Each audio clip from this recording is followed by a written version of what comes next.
Thank you, Jamie. Oh, this is embarrassing. Okay, so, I'm very interested in understanding how digital media use affects people. And I'm particularly interested in how multitasking impacts people when they're using devices. But I want to first start by explaining what I mean by multitasking. So the mind governs the allocation of attention. And generally, attention is goal-directed. But when the mind allocates attention to different sources and keeps switching back and forth, then that's multitasking. So Don Norman and Miata found that this can be triggered by something external to us, like an email notification when you're on your computer, or something internal, like a memory, that leads you to pick up your phone or check social media. So Monica Smith writes about that from an evolutionary perspective, multitasking was advantageous because people had to continually scan the environment, looking out for predators, looking for food, and those people who could multitask well had a survival advantage. So multitasking is not new. We've always multitasked. But what is new from an historical perspective is that information workers are almost always within reach of lots of different sources of information that they can access within seconds or even milliseconds.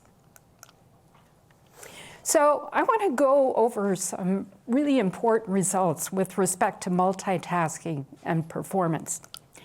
So first of all, as far back as 1927, it was found that when people multitasked, it slowed down their performance. And if you're working on one task, but you're actually thinking about something else, something you just did, or something that you're about to turn to, this can increase cognitive load. And if you're working on a task and then you check social media and then you go back to your task, that Facebook post can stay with you and create interference on your current task at hand. And in our work, we found that the total daily switches of computer screens was correlated with a lower end-of-day self-assessed productivity measure. And multitasking and stress has some important results. So first of all, lab studies have consistently shown that multitasking causes stress. Measures of biomarkers and perceived workload, higher blood pressure, and also in situ studies have shown this. So in our work, we had people wearing heart rate monitors in the workplace, and we found that when they multitasked, it was correlated with higher stress. And it's also been found to correlate with perceived stress in the workplace. So how can we study this? Well, we can bring people into a laboratory, but if you really want to understand real-world influences and what people actually do in their real-world environments, we have to go where people are. And so we create living laboratories. And so to this end, we use a variety of different measures. So we measure stress through heart rate monitors and wearables. We measure mood and focus through experience sampling. And these are probes that people get continually throughout the day. And this measures the participant's subjective experience of what they're doing. We measure face-to-face interaction with sense cams, and these were developed at Microsoft Research.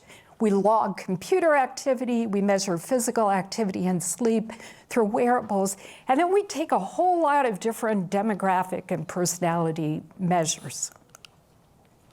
So there's no single reason why people multitask with digital media. So there are individual reasons. So some people actually prefer to multitask. It's called polychronicity. It's a small proportion of the population. Some people are more susceptible to the information that's available on devices, You can think of this as natural curiosity. Some people are more susceptible to interference in the environment, like that email notification coming through, and there are differences in cognitive control and executive function.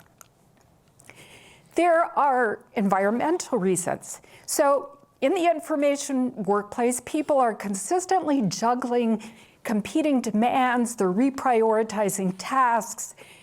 Research has shown that the scope of work has expanded.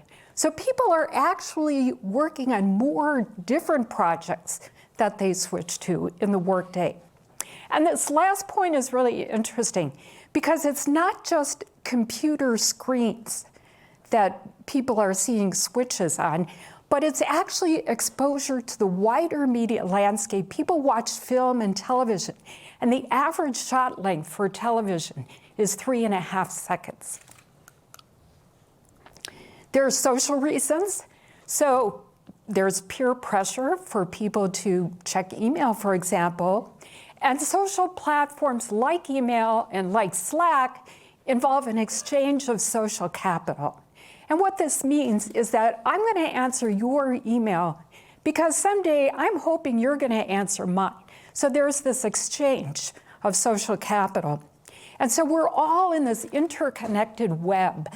And so if any individual decides that they want to pull out, that person would be penalized. So it's very hard to be able to pull out. There's technological reasons. So there are increasingly more sophisticated ways to target information to grab our attention.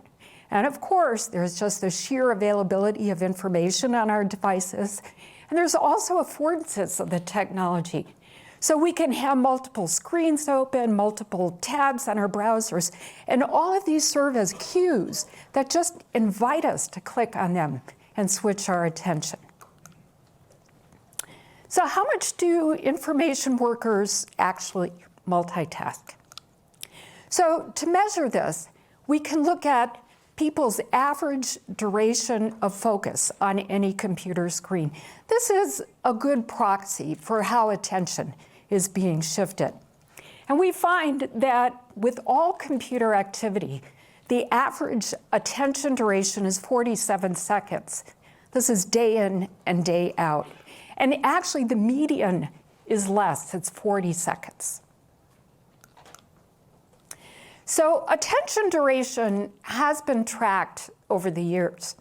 So back in 2004, Victor Gonzalez and I found that the average attention duration on a computer screen was about 150 seconds.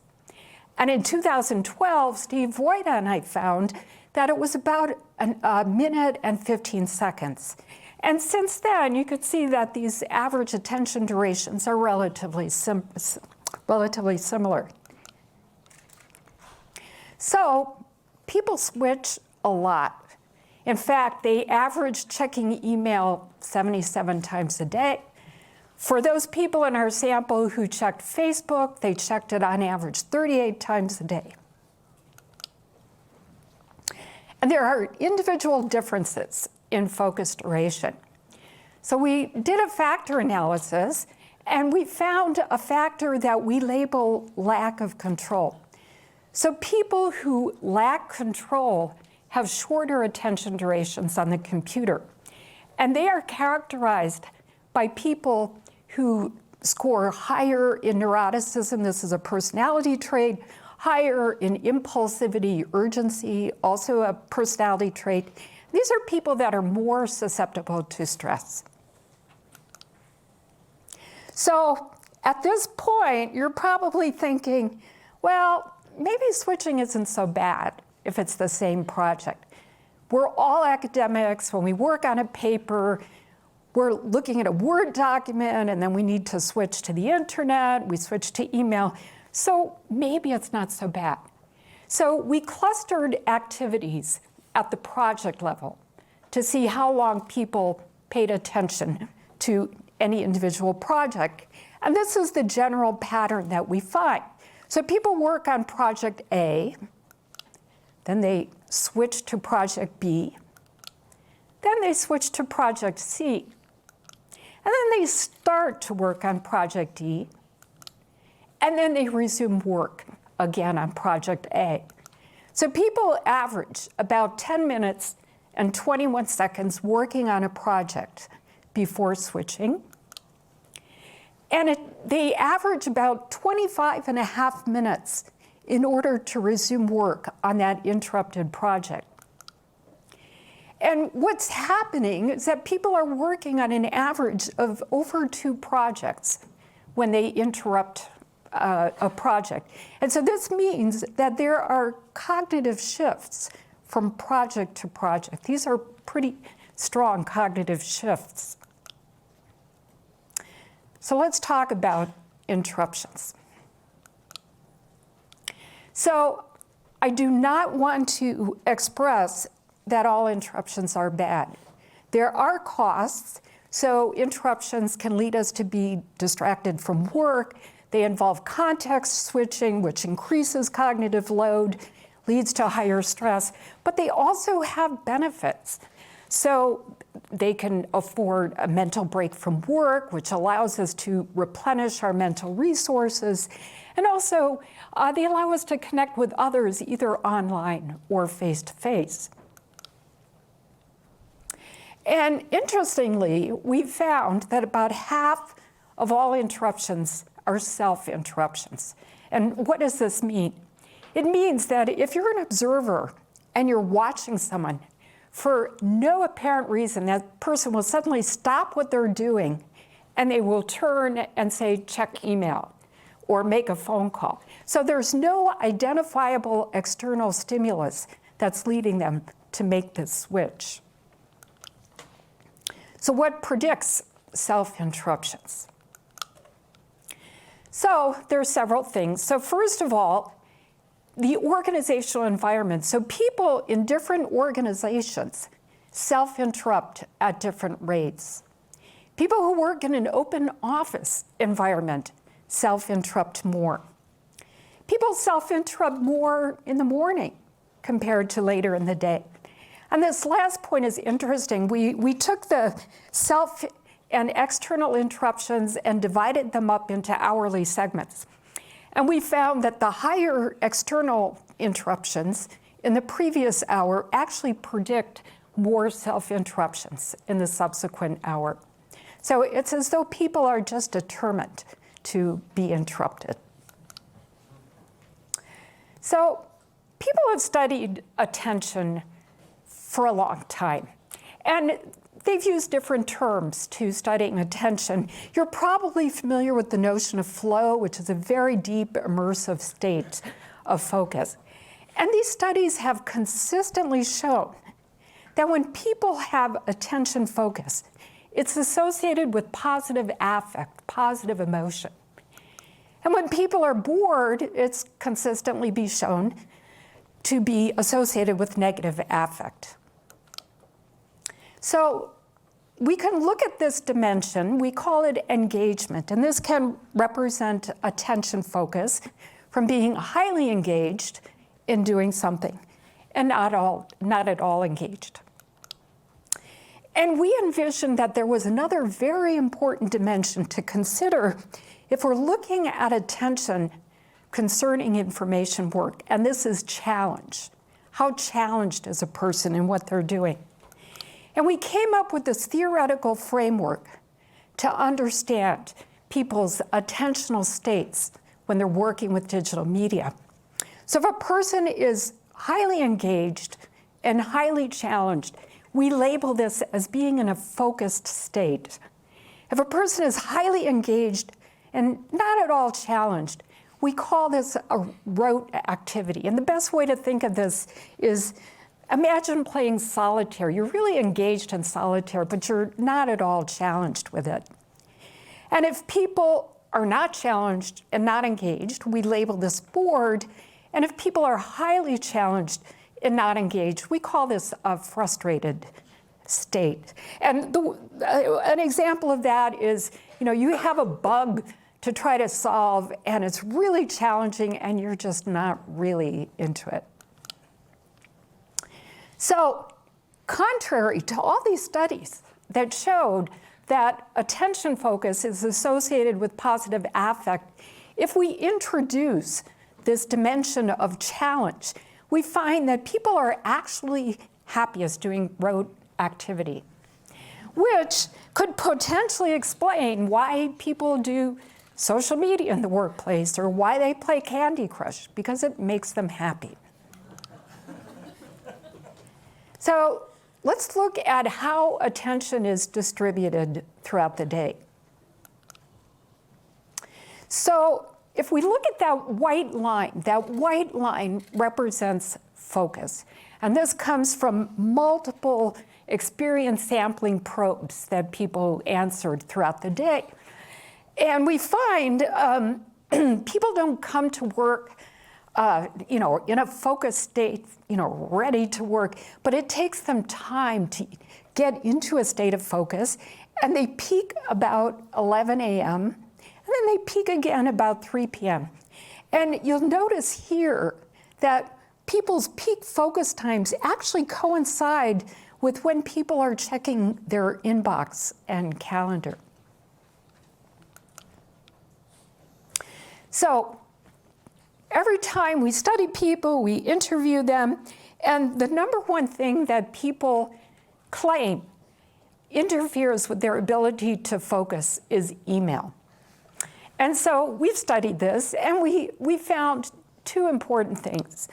The first is the more time people spend on email, the lower is their self-assessed productivity at the end of the day. This is a pretty robust result. But if you really want to understand causality, you have to do an experiment. And so we found an organization that was willing to have some employees cut off email for a work week.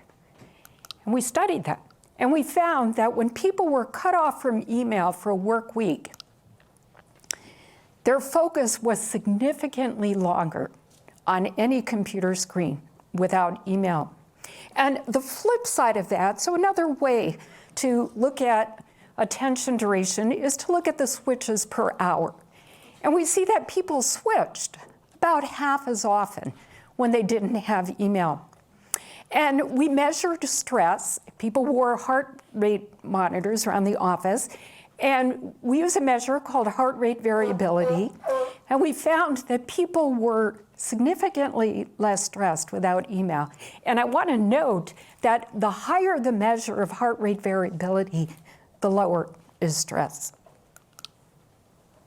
So now I want to talk about some future trends in information work and how this can relate to multitasking and people's attention management. So the first trend is as AI and personal digital assistants enter the workplace, they're going to be handling more information that's routine. So AI is not good at handling ambiguity or complex decision-making, but humans are. And so people are going to be switching, but the context that they're switching back and forth from are going to involve more complex information, and this is going to be challenging. So with the rise of the gig economy and globalization, teams are becoming more diverse and fluid with changing membership. And with new people coming into the workplace, they're bringing new workplace protocols and new practices with media, and this is going to affect multitasking. There is continual development of new ways for people to communicate online. And with more technology channels, this will afford more different ways for people to communicate with other people, more switching, and some argue more continual communication. We are already seeing the borders between work life and personal life being very porous. And so there are already social expectations for people to be monitoring information, sometimes 24/7, to be on call. And so this is moving toward what some call a state of permanent work. So to sum up these future trends, it's predicted that people will handle information that will be more complex, involving different kinds of practices, in teams with changing membership, from more different information sources over expanding hours. So what can we do? Well, what humans can do. So brains are malleable. And there's some research that shows that some exercises can help people focus more. Exercises like mindfulness training. And there's some promising work with video games that can help people focus longer. We can change our behavior. It is really hard, though, to break habits, especially if they're really strongly conditioned, requires a lot of discipline. We can schedule time for deep work each day. And studies have shown that taking a 20-minute walk in nature can replenish resources and make people significantly more relaxed. And Saeed Abdullah was a research intern at Microsoft Research. He did a study where he showed a 20-minute walk in nature led people to score significantly higher on divergent reasoning tasks. We can change our interactions. So in our work, we found that if people are really engaged in their work, they can use social media as a way to take a quick break and get right back to work. And so if people can utilize online interactions in a strategic way, this can help them replenish resources and stay on track. But this is hard to do, and not everyone can do it. So what can organizations do? So New York City has already been talking about legislation for the right to disconnect. And what this means is that people who do not answer email after hours should not be penalized. There are already German companies that have policy that employees would not be penalized if they're not answering email after hours. Work can be designed to take advantage when people's peak focus hours are. And last, Sweden is doing something that's pretty radical. They're thinking about shortening work hours. And this is actually the reverse of Parkinson's law. So instead of work expanding, they're talking about that work would still be accomplished if there were shorter work hours in the week. So what technology can do? So we can draw inspiration from film directors who are experts at designing when to create tension and when to create relief. And so computers and smartphone technologies can do the same thing by sensing user stress and suggesting when it's time to replenish resources, when it's time to take a break. Eve Kamani was an intern at Microsoft Research, and she helped design a conversational agent that was designed exactly to do this, and it showed promising results to help people prioritize their tasks and be able to focus more. So throughout history, psychologists have talked about this notion of homeostasis, and this means internal balance, and people have this drive to achieve an internal balance. Hippocrates talked about it as a harmonious balance. The Gestalt theorists talked about the law of prégnance. Walter Cannon is the one who coined the term homeostasis. My favorite theory of all is Kurt Lewin's field theory, which is this universal theory that says people have this drive to reduce tension in their lives. Heider talked about it as balance theory, and you're probably familiar with cognitive dissonance theory by Festinger, and that's when people are out of balance, when there's a disconnect between their attitudes and their behavior. So, in sum, there is a need for multifaceted solutions to enable people to achieve better balance when they're working with digital media. This work was done in collaboration with a number of really great colleagues who I'd like to thank, and thank you.